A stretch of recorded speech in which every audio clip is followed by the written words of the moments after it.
சொல்லுவோம்.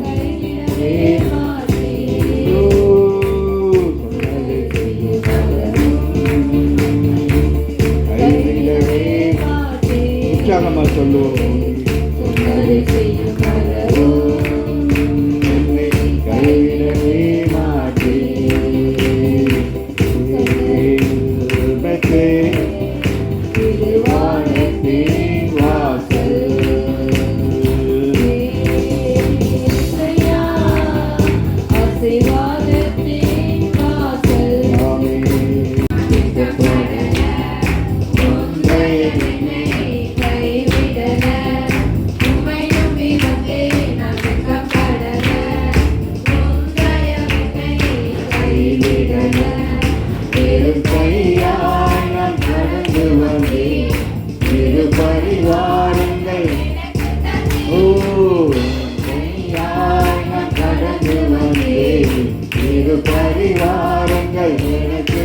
சொல்லுவோம்.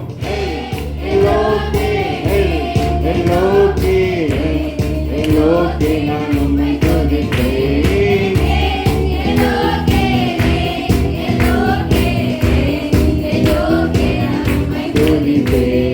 உண்மை நம்பி வந்தேன்.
பிள்ளைகளை மறவாமல்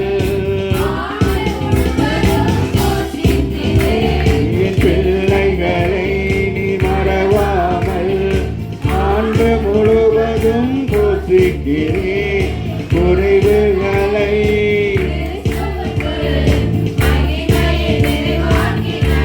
சொல்லுவோமா? என் குறைவுகளை கிறிஸ்துவுக்குள் மகிமையில் நிறைவாக உமக்கு நன்றி முழு மனதுடன் சொல்கிறோம். நன்றி உமக்கு நன்றி மன நிறைவுடன் சொல்கிறோம். நன்றி உமக்கு நன்றி மனதுடன் சொல்கிறோம். அசைத்து சொல்கிறோம். நன்றி உமக்கு நன்றி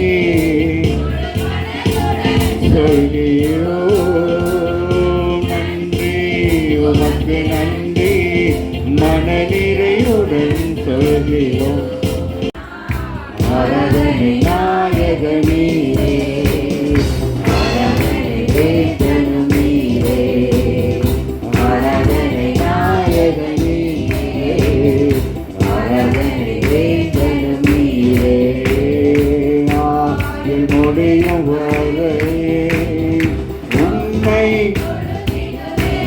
ஆமென் ஆயுள் முடியும் வரை உண்மை தொழுதிடுவே ஆராதனை நாயகனே உற்சாகமாக சந்தோஷமாக அவர் ஒருவரை ஆராதனைக்குரியவர் அவர் துதிகளுக்கு மத்தியில் வாசம் செய்கிறவர் என் ஜனங்கள் துதியை சொல்லி வருவார்கள் என்று சொன்னவர் உங்கள் துதிகளுக்கு மத்தியிலே இருக்கிறார்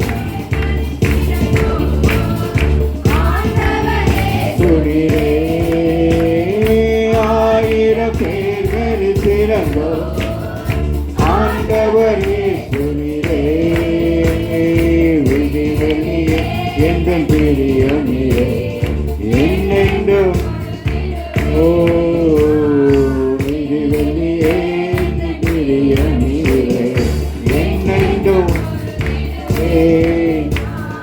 ஆராதனை நாயகனீரே ஆராதனை வேந்தனும் நீரே ஆராதனை நாயகனீரே ஆராதனை வேந்தனும் நீரே ஆயுளுடையும் வரை உம்மை தொழுதிடுவே.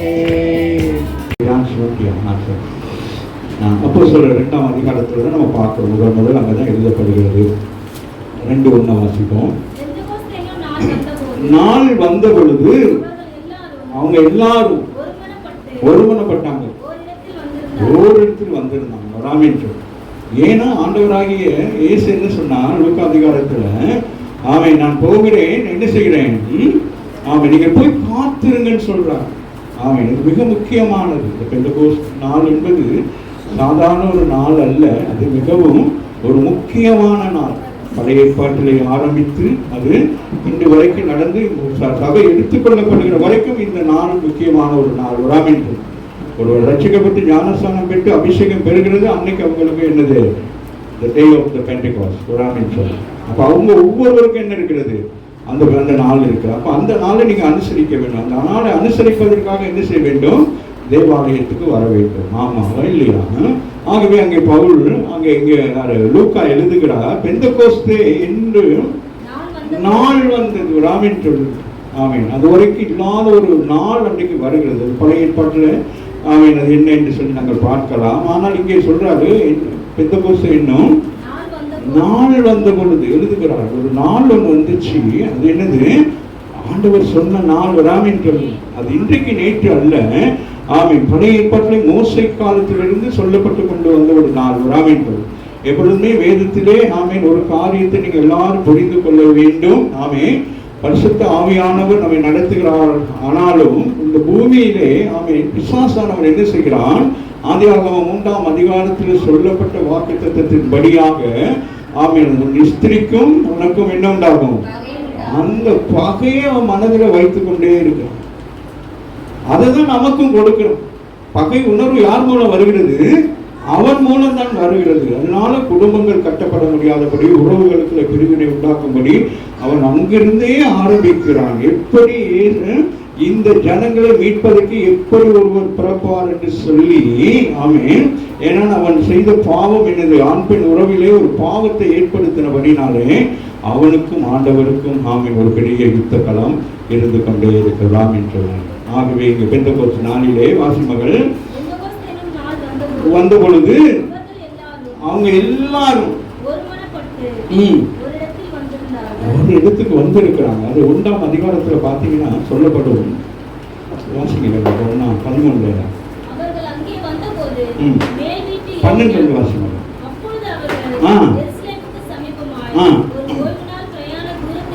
ஒரு ஓய்வு நாள் பிரயாணத்தில் இருக்கிற இடத்துல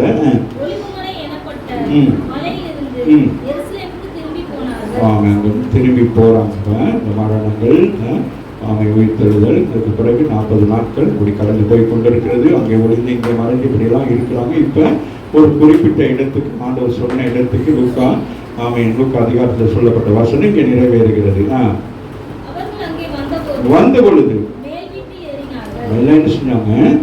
மேல் வீட்டில் ஏறினாங்க. ஏன்னா கீழ் இடம் தாவீதுடைய கல்லறை என்று சொல்லப்படுகிறது. ஆகவே இந்த கல்லறை தோட்டத்துக்கு மேலாக ஒரு வீடு ஒன்று கட்டப்பட்டிருக்கிறது. அங்கே மேல் மாடிக்கு போறாங்க.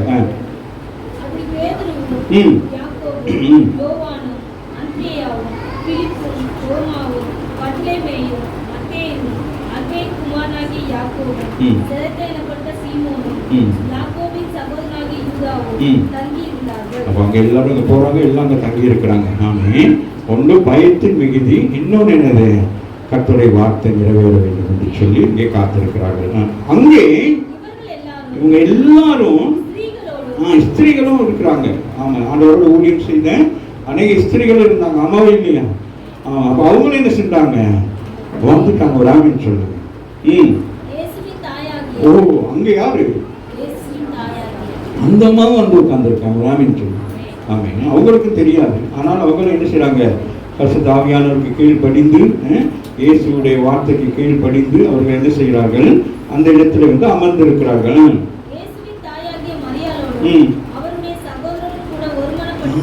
பாருங்க, அவங்க எல்லாமே யாரு?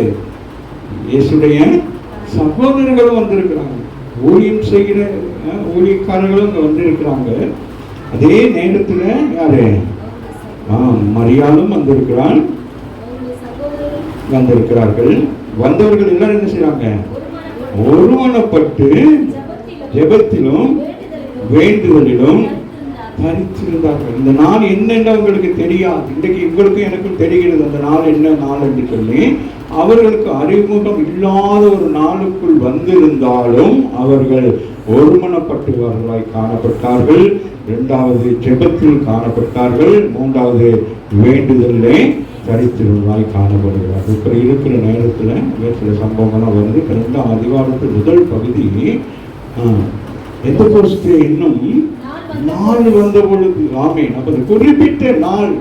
ஆமே, அப்ப அதுதான் வேதம் மிக முக்கியமானது. இந்த வேதம் ஆமே நாட்கள், கிழமைகள், வருஷங்கள், இப்படி எல்லாவற்றையும் சேர்த்து தான் இந்த புத்தகம் எழுதப்பட்டிருக்கு. ஆமைகள் நடந்தது, நடக்க வேண்டியது, நடக்க போறது, ஆமை எல்லாவற்றையும் இந்த 66 புத்தகம் என்ன செய்திருக்கிறது?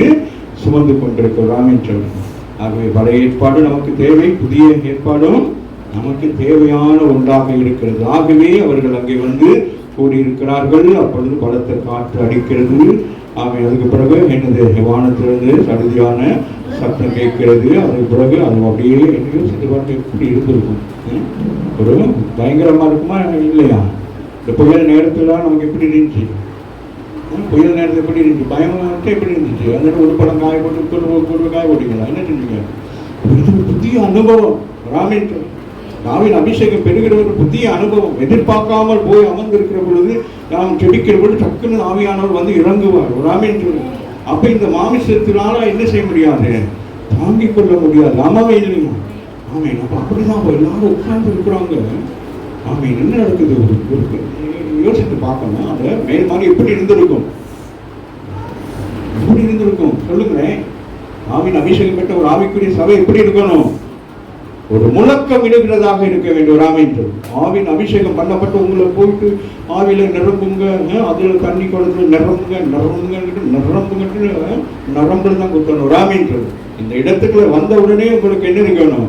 அந்த ஒருமனப்பாடு வர வேண்டும். ஆமே, அப்படி ஒருமனப்பாடு வருகிற பொழுது பரிசுத்த ஆவியானவர் உங்களுக்குள்ள தானே இருக்கிறார்கள். இவங்களுக்கு முதல் அனுபவம். ஒரு ஆமீன் சொல்லுங்க. ஆனால் நீங்கள் என்னது? அனுபவம் பெற்றவர்கள். ஒரு ஆமீன் சொல்லுங்க. அப்ப இங்க வந்துட்டு நான் அபிஷேகத்தை நடக்க மாட்டேன் அப்படின்னா போகும். அப்படி இருக்கக்கூடாது. ஆகவே அவர்களுக்கு முதல் அனுபவம் அதை பார்க்கிறோம். அங்கே அவங்க எல்லாம் சேர்ந்து என்ன நடக்குது? 4வது வருஷத்துல அவர்கள் எல்லாரும் பரிசுத்த ஆவியினால நிரப்பு போட்டுட்டாங்க. ராமேன் சொல்லு. புதுசா வந்து ஒரு யாரு ஒருத்தர் வந்து அவர்களை மேற்கொண்டார். ராமேன் சொல்லு. மேல் கைகளை வைக்கிற பொழுது நாவின் அபிஷேகம் பெறுகிற பொழுது உச்ச தடவு உள்ள கால் வரைக்கும் ஒரு பெரிய ஒரு மாற்றம் உண்டாகும். ஆமாவா இல்லையா? இங்கே கை வைக்கப்படவில்லை, ஆனால் அவர்கள் மூலம் என்னது, பரிசுத்த ஆவியானவர் ஒவ்வொருவரும் மேலும் என்ன செய்கிறார், அவர் இறங்குகிறார். வாசிங்களே, அல்லாமலும் அக்கினிமயமான நாவுகளை போல பிரிந்திருக்கும் நாவுகள் அவர்களுக்கு காணப்பட்டு அவர்கள் அமர்ந்துட்டார். ராமின் பழைய ஏற்பாட்டில் இருக்கிற அபிஷேகம் பண்ணப்பட்ட ராஜாக்களாக இருக்கலாம், ஆசாரியாக இருக்கலாம், அதை விட மேலானவர்கள் நீங்களும் நானும். ராமின் ஆகவே இந்த நாள் நமக்கு ஒரு விசேஷித்த ஒரு நாள்.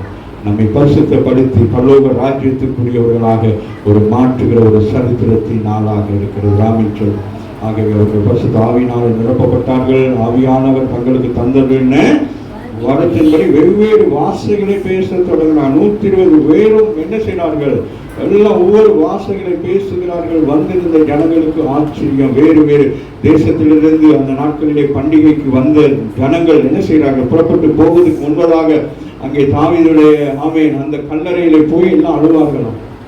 உங்களை போல ஒரு ராஜா எங்களுக்கு வேணும் வேணும்.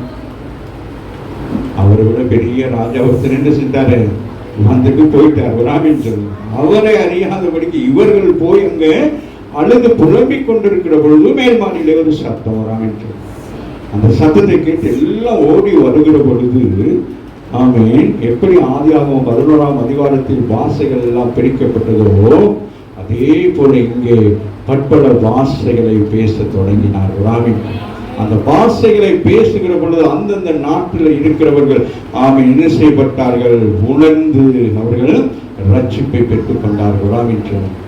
ஆமை அந்தந்த பாஷை அவர் சொல்றாங்க. இவங்க யாரு, சரஸ்வதி நகர்ல உள்ளவங்க, ஆந்திரா பாஷை பேசுறாங்க, டெல்லி பாஷை பேசுறாங்க, பஞ்சாப் பாஷை பேசுறாங்க. என்ன அவங்களுக்கு சுவிசேஷம் அறிவிக்கிறாங்க. ராமேந்திரனுக்கு அதான் நாமே வரங்களை பெற்றுக் கொள்கிற பொழுது இவைகள் எல்லாம் ஆண்டவரை கேட்டு பெற்றுக் கொள்ள வேண்டும். ராமேந்திரன் ஆமேன் ஆமேன். அப்ப அப்படித்தான் ஆண்டவர் என்ன செய்கிறார். ஆமே அப்ப எனக்கு ஆண்டவர் எந்த மொழி இல்லாம தமிழ் மொழியை கற்றுக் கொடுத்து தமிழ்நாட்டுகளை கொண்டு வந்து வச்சுட்டார். நாங்கள் பிரயாசப்பட்டால் வேறு நாடுகளுக்கு போய் வரலாமே என்று ஆண்டவர் நம்ம என்ன செய்திருக்கிறார். அது போல உங்களையும் ஆண்டவர் என்ன வச்சிருக்கிறாரு. ஆமே அப்ப உங்களோட அந்த மொழிகள் அது போல அவங்க எல்லா மொழிகளையும் பேசணும்னு சுவிசேஷம் என்ன ஆகுது, அறிவிக்கப்படுகிறது. பெந்தெகோஸ்து நாளிலே. ஆமென் சொல்லுங்க. இந்த நாள் முழு உலகத்துக்கும் சுவிசேஷம் சொல்லப்பட்ட நாள். ஆமே ஆகவே வந்திருந்த ஜனங்கள் கேட்டுக்கொண்டு அவர்கள் புறப்பட்டு போகிறார்கள். அந்த நேரத்தில் தான் பவுல் யார் பேதுரு பிரசங்கிக்கிறார். 3000 பேர் ரட்சிக்கப்படுகிறார்கள். முதல் ஆவிக்குரிய ஒரு சபை இந்த பூமியில உருவாக்கப்படுகிறது. கரங்களை தட்டி தேவனை எத்தனை ஆச்சரியம். ஆமே ஆமே. அந்த ஆவிக்குரிய சபை இன்று வரைக்கும் அதே நடந்து கொண்டு போகிறது. 7 சபைகளை குறித்து உங்களுக்கு தெரியும். ஆகவே இந்த நாட்கள் கடைசி சபைக்குள்ளாக நாங்கள் வாழ்ந்து கொண்டே இருக்கிறோம். லேவியராகமம் 23ஆம் அதிகாரத்தில் 10 to 16 வரைக்கும் நம்ம வாசிப்போம்.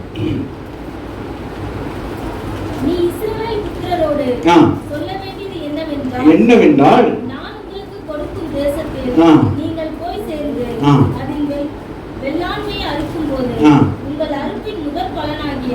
ஒரு கதிர்க்கட்டை ஆசாரியருக்கு கொண்டு வர கடவுள். ஆமென். அப்ப அறுப்பின் பண்டிகை புரிகிறதா? பெந்தெகோஸ்து நாள் என்பது என்னது? அறுப்பின் பண்டிகை. ஆவிக்குரிய அறுப்பின் பண்டிகை தான் பெந்தெகோஸ்து நாள். பழைய ஏற்பாட்டில் அவர்கள் என்ன செய்கிறார்கள், அவர்கள் விளைச்சலை கொண்டு வந்து என்ன செய்கிறார்கள், அந்த அறுப்பின் காரியங்களை கொண்டு வந்து தேவாலயத்தில் கொடுக்கிறாங்க. ராமேந்திரன் ஆகவே தான் அங்கே அது சொல்லப்படுகிறது. அப்படியே வாசிட்டு வாங்க, நமக்கு தேவையானதை மட்டும் நான் உங்களுக்கு சொல்லிக்கொண்டே வரேன்.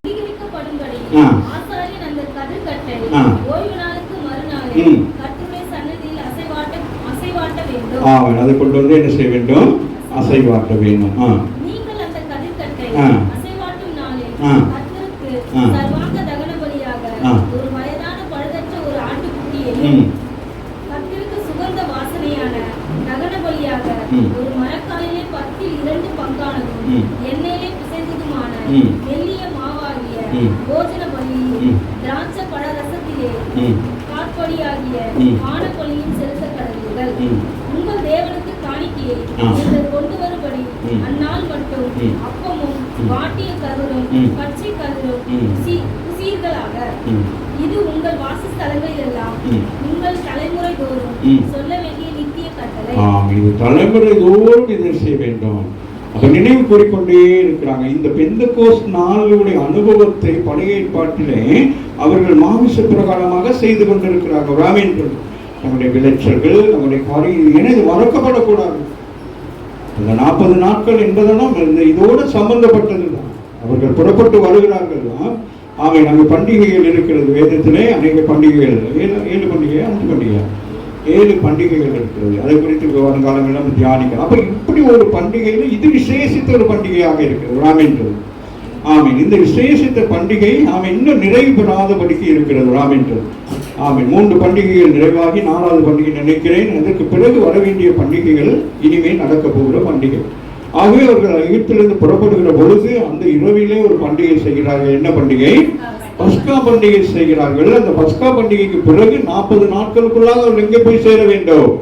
கானானுக்குள்ள போக வேண்டும். ஆனாலும் அவர்கள் இழுபறி பட்டு பிரச்சனை பட்டு ஒருத்தர் சொல்லி இப்படியே பண்ணி 40 வருஷம் ஆச்சு.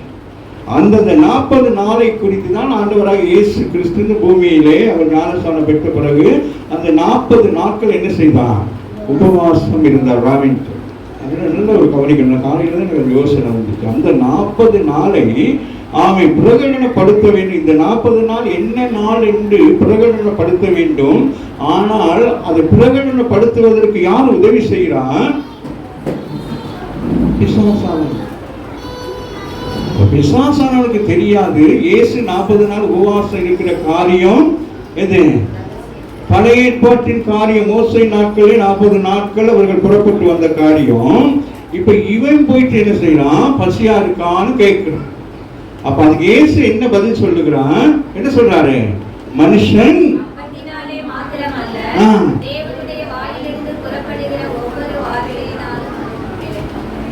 போயிட்டு வைக்கப்பட்டு புரிகிறதா? நான் சொல்றேன். அதான் சொல்லுகிறேன். எல்லா சூழ்நிலைகளும் அவன் என்ன செய்கிறான்? இந்த சரித்திரத்தை மாற்ற விரும்புகிறான் ராமேந்திரன். அவன் இந்த வேதத்துக்குள் புகுந்து அவன் என்ன செய்யறான்? சரித்திரத்தை அவனுக்கு தெரியாது. அவன் என்ன செய்யறான்? நீங்க பசியா இருக்கிறீங்களா அப்படின்னு அவர் சொல்லி பிரமாணத்தை நிறைவேற்றும்படியாக இந்த காரியத்தை செய்தேன். அவவே இல்லையா? அப்படி எல்லா காரியத்தையும் அவர் செய்கிற பொழுதெல்லாம் டச் பண்றாங்க. நல்லா கவனித்துக் கொள்ளுங்க. அவைக்குரிய பிள்ளைகளுடைய வாழ்க்கையில ஒவ்வொரு காரியங்களை செய்கிற நேரத்திலும் உங்களுடைய வாழ்க்கையில சில விழுதல், சில காரியங்கள் வரையில நீங்க உணர்ந்து கொள்ள வேண்டும். இதற்கு நீங்க வேறு விதமாக எண்ணிக்கொள்ளக்கூடாது. இது ஒரு ரகசியம் ஒன்று இருக்கிறது சொல்லி ராமேந்திரன்.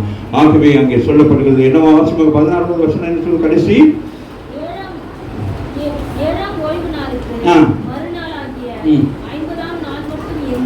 பாத்தீங்களா? அந்த நாட்கள் இயேசு கிறிஸ்து சிலுவை மரணத்துக்கு பிறகு எத்தனை 40வது நாள், கிட்டத்தட்ட 40 அந்த 40 50 அந்த நாட்கள் கூடிய அந்த காலம் வரைக்கும் அவர்கள் காத்திருக்கிறார்கள். அதுக்கு பிறகுதான் என்ன நடக்கிறது? பரிசுத்த ஆவியான இது எவ்வளவு முக்கியமானது. வேதத்திலே பழைய புதிய ஏற்பாடு எவ்வளவு முக்கியமானதாக இருக்கிறது. இவைகள் சும்மா எல்லாம் எழுதப்படவில்லை. இவைகள் நேர்த்தியாக எழுதப்பட்டிருக்கிறது. ஆகவே என்ன சொல்ல முடியுதா?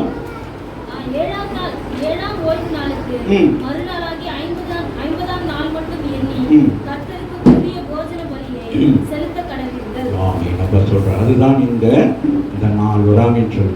காத்திருந்தார்கள், மரித்தார், வீட்டோடு எழுப்பினார், சொன்னார் அவைகளை.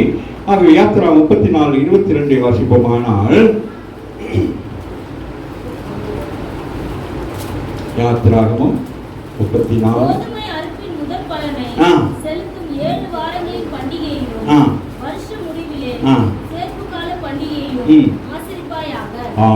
சொல்லுகிறார். யாத்திராகத்திலே மோசே மூலமாக ஆண்டவர் என்ன செய்கிறார்? இவைகளை நினைப்பூட்டுகிறார். இந்த பண்டிகைகளை நீங்க என்ன செய்யக்கூடாது? மறந்துடக்கூடாது. இந்த ஒவ்வொரு பண்டிகைகளையும் நீங்கள் என்ன செய்ய வேண்டும்? ஏனென்றால் இந்த 7 பண்டிகைகளும் இயேசு கிறிஸ்துவுக்கு அடையாளமாக இருக்கிறது. ஆகவே இந்த பண்டிகை நாட்களை நாங்கள் கொண்டாடுகிற பொழுது இயேசு இவைகளை நிறைவேற்றி இருக்கிறார். ராமேந்திரன் முதல் பண்டிகையாகிய பஸ்கா பண்டிகையிலே இயேசு என்ன செய்தார்? பஸ்கா ஆட்டுக்குட்டியாக அவர் மரித்தார். இப்படி ஒவ்வொரு காரியங்களும் இருக்கிறது. அவைகளை தனியாக நாங்கள் ஒரு நேரம் நாங்கள் தியானிக்கலாம். பண்டிகைகளை குறித்து, பணிகளை குறித்து இவைகளெல்லாம் நீங்கள் அழைச்சி ஆராய்ந்து அவைகளெல்லாம் கற்றுக்கொள்ள வேண்டும். அவர் ஆமேன்னு சொல்லுங்க. இவைகளெல்லாம் வெறுமையாக எழுதப்பட்டது அல்ல. பழைய ஏற்பாடு வாசிக்கிற பொழுது நிறைய நேரம் நமக்கு போரிங்காக இருக்கும். ஆமாவே இல்லையா? என்னன்னே தெரிய மாட்டேங்குது. நாளாகமெல்லாம் வாசிங்கன்னா உங்களுக்கு தெரியாது. ஆனால் நாளாகமத்தில் இருக்கிற அந்த நாமங்கள், பெயர்கள், அதை குறித்து ஆமே அங்கங்கு ஆண்டவர் சில காரியத்தை எழுதி வைத்திருப்பார். அவைகள் எல்லாம் நமக்கு பிரயோசனமாக இருக்கும். 34:22 அவன் முதல் பலன் ஒரு ஆமீன் சொல்லு மிக முக்கியமானது. ஆமீன். ஆகவேதான் அந்நாள் தன்னுடைய முதல் பலனாகிய சாமி வேலை ஆண்டவருக்கு கொடுத்தார். ஆமீன் சொல்லு. அப்படி நமக்கு எதெல்லாம் முதல் பலனாய் கொடுக்க வேண்டும் என்று விரும்புகிறோமோ அவைகளை ஆண்டவருக்கு நாங்கள் என்ன செய்கிறோம்? பலி செலுத்துகிறோம். ஆமீன் சொல்லு. ஆமீன். வாசிங்க.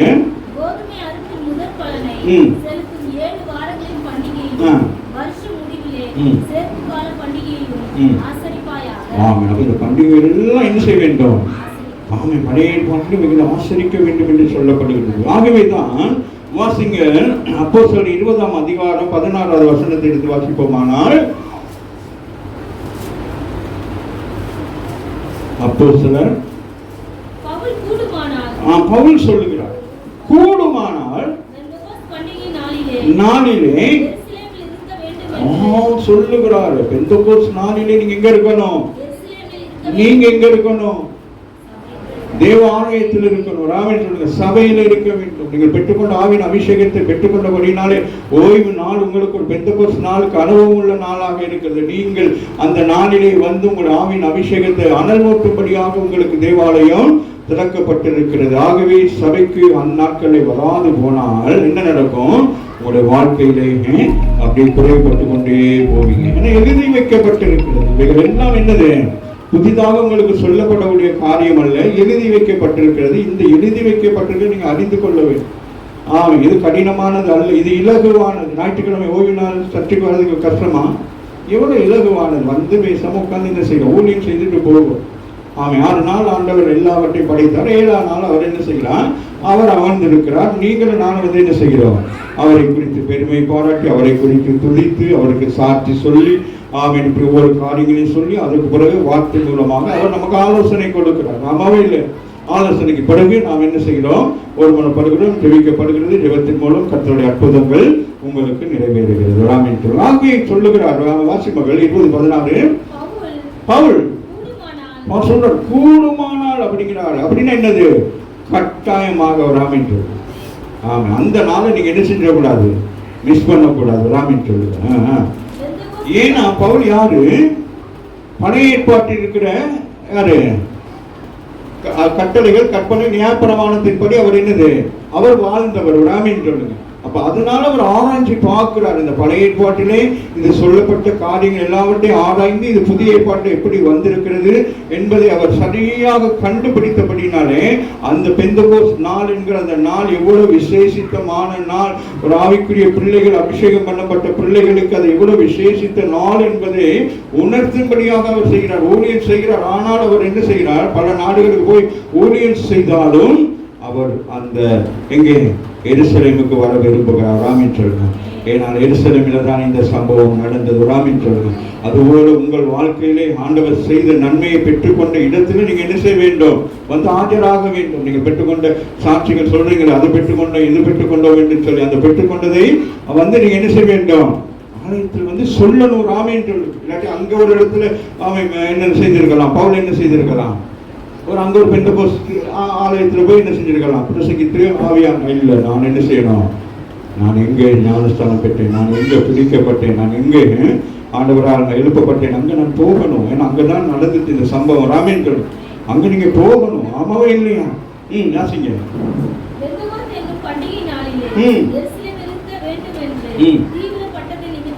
தீவிரப்படுறார். எல்லாத்தையும் சீக்கிரமா முடிக்கிறார். ராமேன் சொல்லு.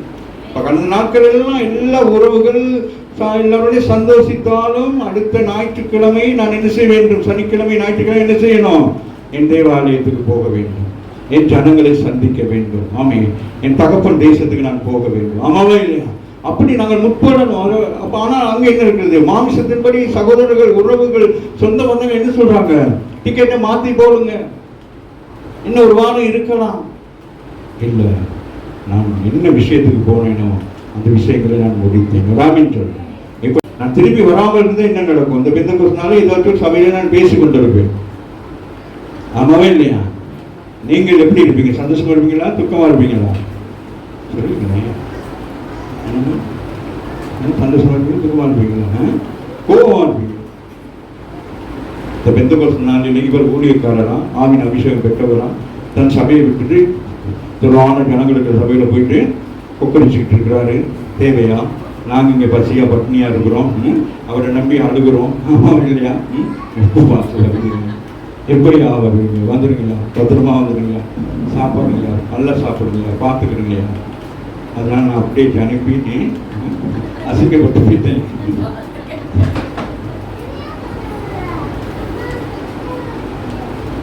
நல்லா சாப்பிட்டு வந்துருக்கியா? புரிகிறதா? ஆகவே பவுல் சொல்லுகிறார், வாசி மகள், எருசலேமிலே இருக்க வேண்டும். பக்கத்துல பார்த்து சொல்லுங்க, ஞாயிற்றுக்கிழமை ஓய்வு நாள்ல எங்கேயும் தக்கிற இடத்துல சாப்பாடு சமைக்கிற இடத்துல இல்லாட்டி வேற என்னது தொழில், நம்ம தொழில்கள் இருக்கிற இடத்துல போய் உட்கார்ந்துக்கிட்டு இருக்க கூடாது. அங்க நீங்க உட்கார்ந்துருக்கீங்கன்னா மறைஞ்சு உட்கார்ந்துருக்கீங்க. ஏன் அங்க ஆண்டவர் வந்து கேட்பாருன்னு, நான் எங்கே இருக்கிறார்? நான் புட்டவித்துக் கொண்டிருக்கிறேன். அப்படியா? புட்டு மாதிரியே போயிருக்கேன். ஆமா, வேற யாரு வராதவங்க கேட்பாரு. ஆமாவே இல்லையா? அவன் ஒரு வீட்டு நிற்கிறான் ராமின்ட்டு. அவர் போயிட்டு கேட்கிறாங்க, ஹலோ எங்க இருக்கீங்க? சொல்லுங்க வாசிமகள்.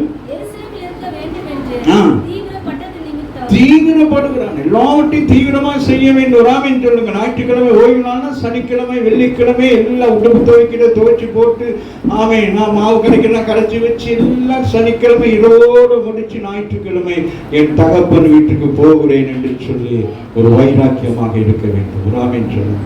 என் தகப்பன் என்னை தேடுவார், என் தகப்பனின் மேல் அனுபவித்திருக்கிறார். ராமின் சொல்லுங்க. நான் அவங்க மேலே அனுபவித்திருக்கிறேன், கண்ணில் பார்க்குறேன். அநேகர் வராமல் தான் இருக்கிறீங்க, அதனால் எனக்கு ஒன்றுமே பிரச்சனை இல்லை. ஆனால் நீங்கள் ஒரு நாள் கனவு கொடுக்க வேண்டும். ராமின் சொல்லுங்க.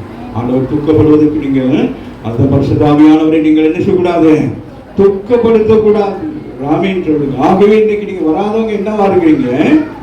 அவர் அசட்டையே நினைக்கிறீங்க. என்ன சட்டை, என்ன போகிறோம்? ஒரு நாள் வரும், அந்த நாளிலே ஆமே சங்கீதக்காரன் சொன்னது போல நியாய தீர்ப்பு நாள் வரும், துன்மார்க்கர்கள் எங்கே போவார்கள் என்று அவர் சொல்றார். வாசிங்க.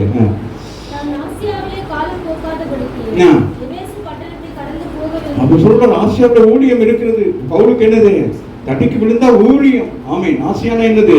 நாம் இருக்கிற இந்த பகுதிக்குள்ள இருக்கிறது ஆசியா. ராமேன் சொல்லு. அப்ப ஆசியா வரைக்கும் பவுல் வந்திருக்கிறார். ஆனால் ஆசியாவிலே தன்னுடைய காரியத்தை செய்ய விரும்பவில்லை, தான் போக வேண்டும். எங்கே? ஆமீன். அங்கே மத்திய கிழக்கு நாடுகளுக்குள்ள நான் என்ன செய்ய பிரவேசிக்க வேண்டும். வாசிமங்க. சொல்றாரு பாருங்களேன், ஊழியம் தான். ஒரு ஆமீன் சொல்லுங்க.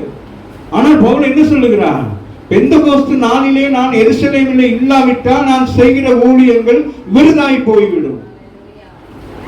அந்த நாளிலே அங்கேதான் இருக்க வேண்டும் என்று சொல்லுகிறார். அப்ப ஊழியக்காரர்கள் எங்கேயோ அங்கதான் நீங்கள் இருக்கணும். ராமேன்று அங்க நோட்டீஸ் போட்டவங்களை கூப்பிட்டு அங்க போய் உட்கார்ந்து இருக்க கூடாது. சோறு கொடுக்குறான், இடியாப்பம் கொடுக்குறாங்க. ராமேன் சொல்லுங்க, உனக்கு இங்க அதை விட மேலான போஷணை இருக்கிறது.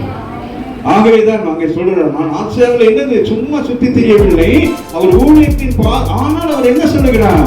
இது செய்யலன்னா இது எல்லாம் வேஸ்ட். ராமேன் சொல்லு. புரிகிறதா? எந்த பெரிய ஊழியங்களை செய்தாலும், இந்த நாட்டில் போய் போர் சொல்லி ஊழியம் செய்தாலும் நீ வர வேண்டிய இடத்துக்கு வந்தாதான் கர்த்தர் அதை அனுமதிப்பார், அதை அங்கீகரிப்பார். ராமேன் சொல்லு.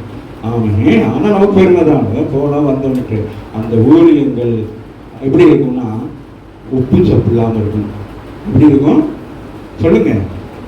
உப்பு சப்பு பேசுவாங்க, பேச்சுவாக்கில் சொல்லுவாங்கல்ல, என்ன உப்பு சப்பு இல்லாமல் பேசுங்க, அப்படிதான் இருக்கும். ஜீவனற்ற வார்த்தையாக இருக்கும். வேணா நான் வல்லமையாக பேசுகிறதை போல நான் காணப்பட்டாலும் அது ஜீவனற்றதாக இருக்கும். ஏன்னு கேட்டா உங்களுக்கு ஜீவனை கொடுக்கும்படி கர்த்தர் இங்கே கொண்டு வந்திருக்காராம் என்று. ஆகவேதான் பவுல் அப்படிப்பட்ட வைராக்கியம் உள்ள ஒரு மனிதன். வாசிங்க.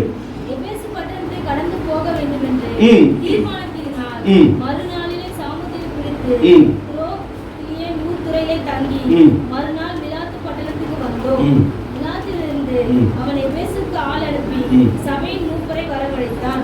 அவர்கள் தன்னிடத்தில் வந்து வந்து சேர்ந்தபோது அவன் அவர்களை நோக்கி, நான் ஆசியா நாட்டில் வந்த முதல் நாள் தொடங்கி எல்லா காலங்களிலும் உடனே இந்த விதமாய் இருந்தேன் என்பதை நீங்கள் அறிந்திருந்தீர்கள்.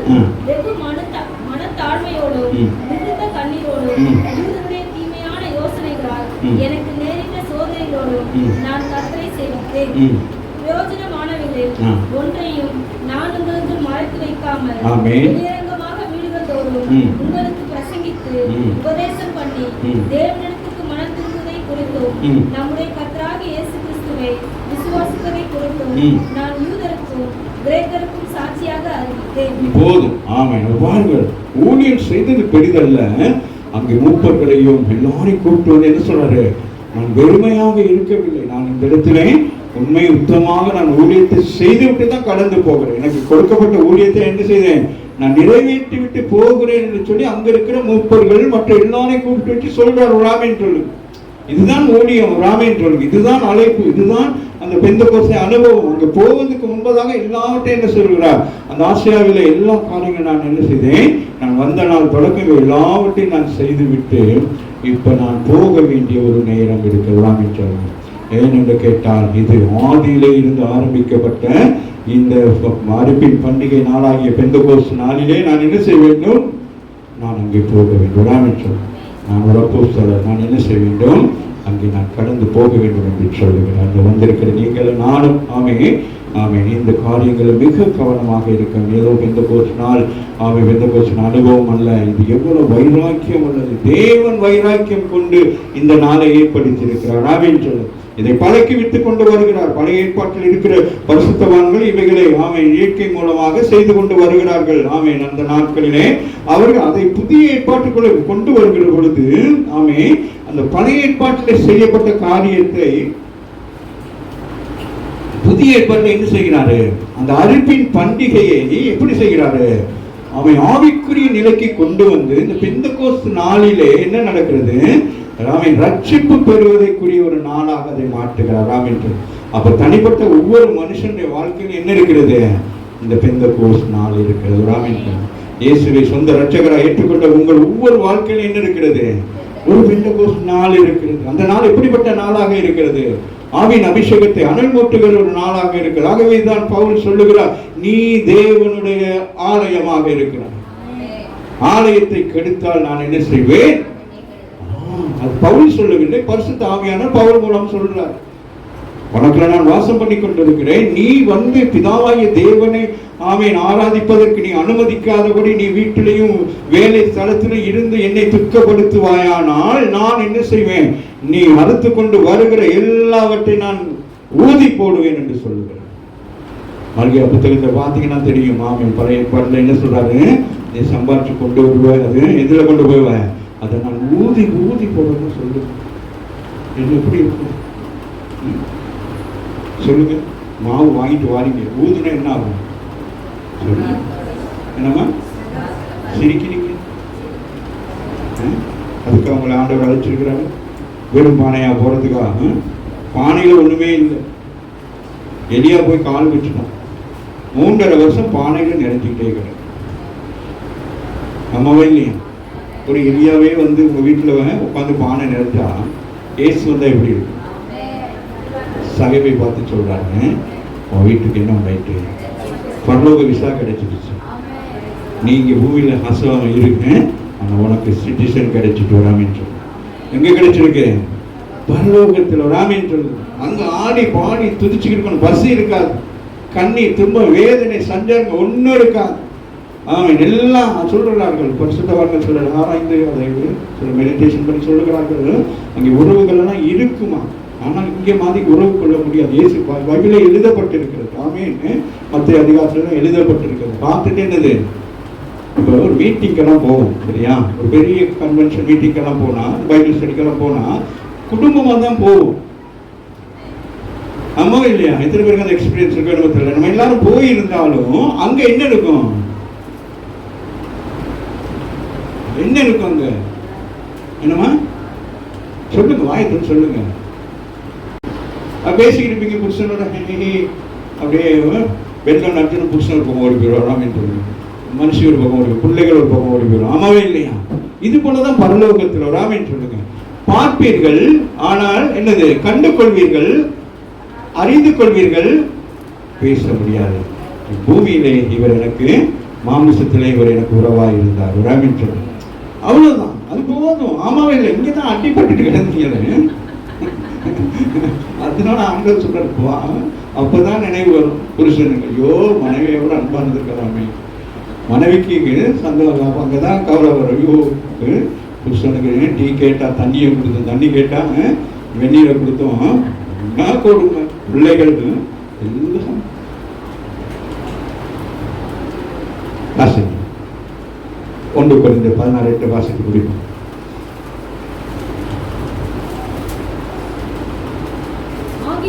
ஆகிலும் பண்டிகை வரைக்கும் எபேசு பட்டணத்தில் இருப்பேன். ஏனெனில் இங்கே பெரிதும் அனுகூலமான கதவு எனக்கு திறக்கப்பட்டிருக்கிறது. விரோதம் செய்கிறவர்களும் சொல்லுகிறார். அதுதான் மெயின் பண்றார். அவர் மட்டும்தான். பேதுருவோ மற்ற யாருமே பெந்தெகோஸ்து நாளை குறித்து பெரிதுபடுத்தவில்லை. ஆனால் பவுல் பெரிதுபட்ட காரணம், அவர் பழைய ஏற்பாட்டின்படி, பிரமாணத்தின் கட்டளையின்படியாக வாழ்ந்து வைராக்கியம் உள்ள மனிதன். நான் பிரதான பாவினும் நம்ம நினைக்க கூடாது. ஒரு அப்படி அதெல்லாம் இல்லை. இந்த சத்தியத்தை அறியாதபடி நான் வாழ்ந்தேனே, இயேசு கிறிஸ்துவை அறியாதபடி இருந்தேனே, அதுதான் நான் பெரிய பாவி என்று சொல்லுகிறேன்.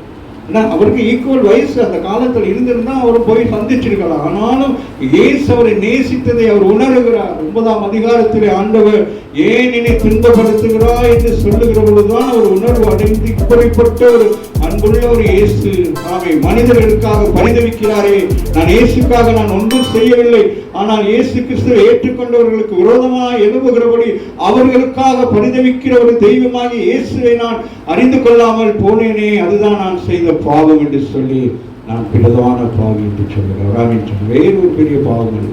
பழைய ஏற்பாட்டின்படி ஆல்ரைட் எல்லாவற்றையும் கணக்க செய்து கொள்வாங்க. ஆகவே ஆண்டவருக்கு எப்படி தாவீது பிடிக்கப்பட்டிருந்ததோ, ஆபிரகாம் பிடிக்கப்பட்டதோ, மோசே பிடிக்கப்பட்டதோ, அதுபோல பவுல் மேல் ஆண்டவர் நேசம் வைத்தார். இவன் ஒருவர் தான் இந்த சுவிசேஷத்தை உலகம் முழுவதும் கொண்டு செல்வான் என்று சொல்லி விசுவாசித்தார். அவர் கையில் ஒப்படைத்தார், நிருபங்களை எழுதினார், போய் பட்டணங்கள் தோறும் போய் பிரசங்கித்தார், எல்லா ஊர்களிலும் பெந்தெகோஸ்து நாளுக்குரிய அனுபவத்தை கற்றுக் கொடுத்தார். இன்னைக்கு உலகம் முழுவதும் பெந்தெகோஸ்து நாளை நாங்கள் ஆராதித்துக் கொண்டிருக்கிறோம் என்று இதுதான் எழுப்புதலின் நாள். ஆக எழுப்பிருந்து நாம் ஜெபம் பண்ணுவோம்.